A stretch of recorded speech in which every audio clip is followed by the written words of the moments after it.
안녕하세요. 경비취업센터입니다. 오늘은 경비원 분들이 이제 사무실에 오셔서 왜 3개월마다 계속 근로계약을 작성에 대해서 질문하는 분들이 많으세요. 그래서 거기에 대한 답변을 드리려고 이제 나왔고요. 예전에는 보통 입사를 하고 나서 한 달이나 두 달 정도 그 수습기간으로 계약서를 작성을 했다가 그분이 이제 근무하는데 뭐 별 이상이 없으면 정식 계약을 1년을 작성하고 그랬어요. 그랬다가 요새는 이제 갑자기 3개월로 계속 다시 쓰고 이렇게 하는데, 모르는 분들은 이제 경비회사가 뭐 그 돈을 퇴직금을 안 주려고 우리한테 이런 행동을 한다 그랬는데, 그건 아닙니다. 한 6, 7년 전 같으면은 경비회사 중에 일부가 그 경비원의 퇴직금이나 연차 수당을 좀 수입으로 잡으려고 한 6, 7개월 다닌 경비분들을 일부러 이제 그 경비회사 직원들이 나가서 이렇게 좀 뭐 근무 태만 같은 걸 지적을 하면서 그 심할서 같은 걸 받아가지고 그분이 그만두게 해서 좀 수입을 늘리는 경우도 일부는 있었습니다만, 지금은 그 조기에 퇴사를 하신 분에 대해서는 퇴직금이나 연차수당을 단지에다가 반납을 하게 돼 있어요.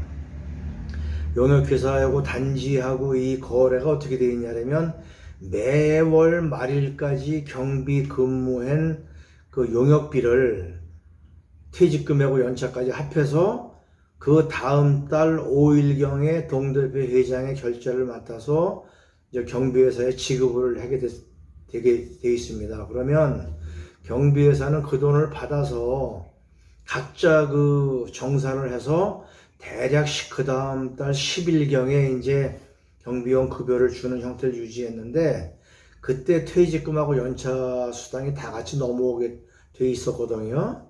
그런데 지금은 단지에서 퇴직금 연차가 해당이 안 되는 분 거는 물론 회수도 하지만, 그 이전에 어떤 단지는 아예 매월 말 줄 때 퇴직금 연차를 지급을 안 해요.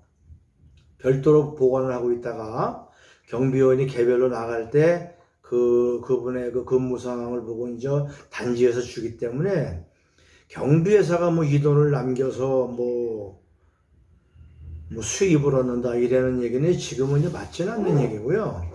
두 번째, 이제 그 역으로 얘기를 하면, 이런 거를 아는 단지 일부에서 오히려 단지의 그 관리비를 아끼기 위해서 그 경비를 내보낸다는 분은 제가 이제 어쩌다가 들은 경우는 있어요.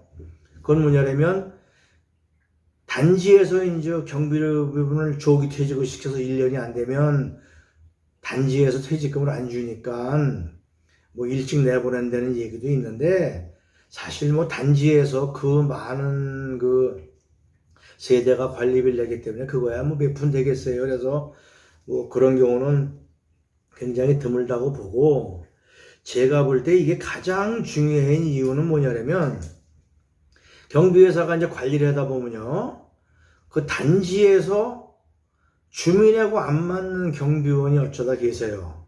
또 두 번째로, 경비원과 경비원이 안 맞아요. 또 이게 근무에는 이제 그 주위 동료분이. 세 번째로, 반장님이 이 근무자들을 데리고 통솔을 할 때 유별나게 좀 못하는 분이 계세요. 뜻도 안 맞고, 뭐 쉽게 말하면 명령에 좀 항상 그 꼬투리를 달고 이유를 달고 그래서 아주 불편하는 분들이죠.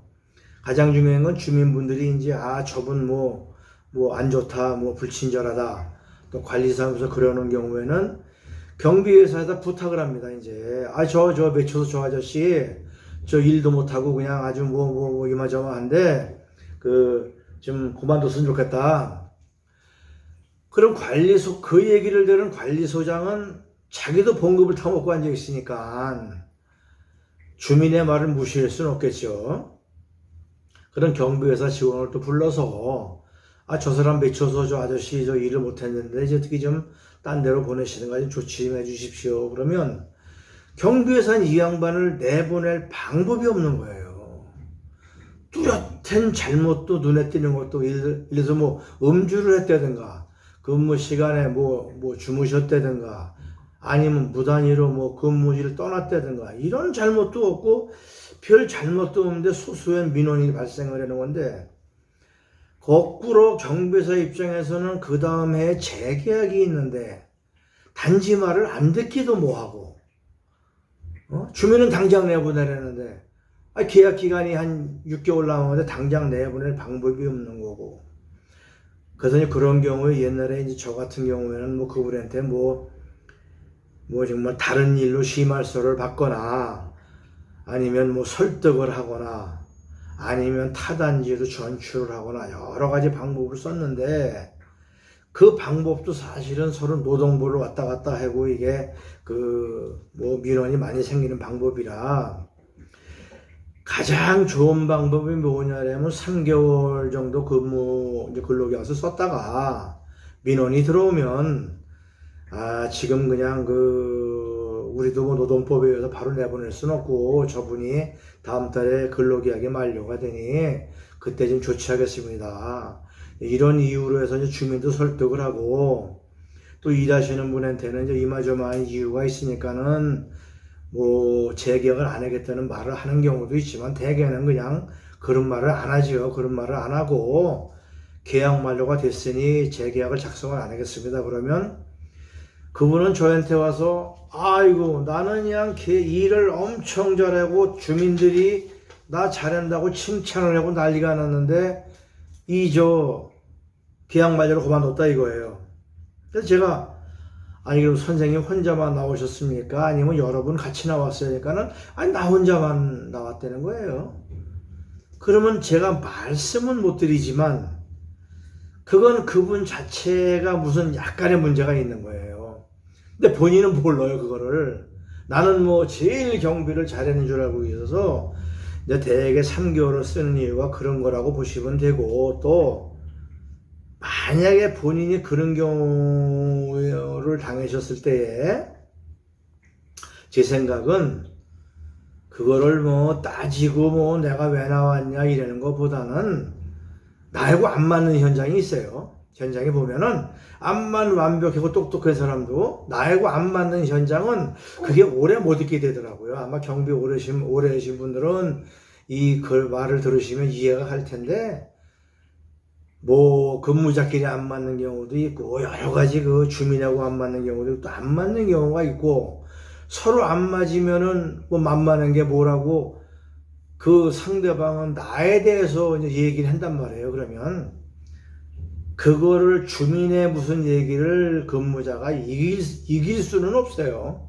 그건 노동부에 가도 되는 일도 아니고, 그래서 혹시 이런 일이 생기시면 나와서 조금 쉬시다가 나하고 잘 맞는, 단지하고도 잘 맞고 주민하고도 잘 맞고 관리소하고 잘 맞는 또 단지를 찾아서 여기 근무지로 이동하시는 수밖에 없고요.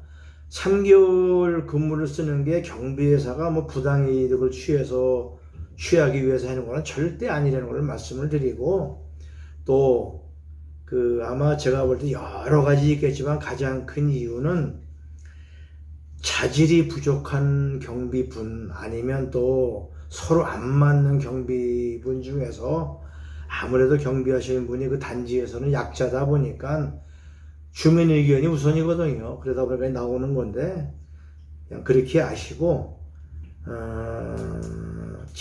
다시 말씀드리지만 자기한테 맞는 단지, 그런 데를 찾아가시는 게 가장 정신건강에 좋은 방법이라고 생각을 합니다. 경비를 하루를 근로계약을 쓰든 보름을 쓰든 열흘을 쓰든 절대 노동법에 위반되는 건 아니에요. 단기 공사 현장에 예를 들어서 근로계약을 15일을 쓸 수도 있고 3일을 쓸 수도 있는 거예요. 그거는 위법이 아니고, 어차피 내가 근로계약서를 읽어보고 사인을 했단 말이에요, 근로계약서에다가. 그래서 그걸 가지고 노동부로 가서 암만 이의 신청을 해봐야 내가 사인을 했기 때문에 할 말이 없습니다.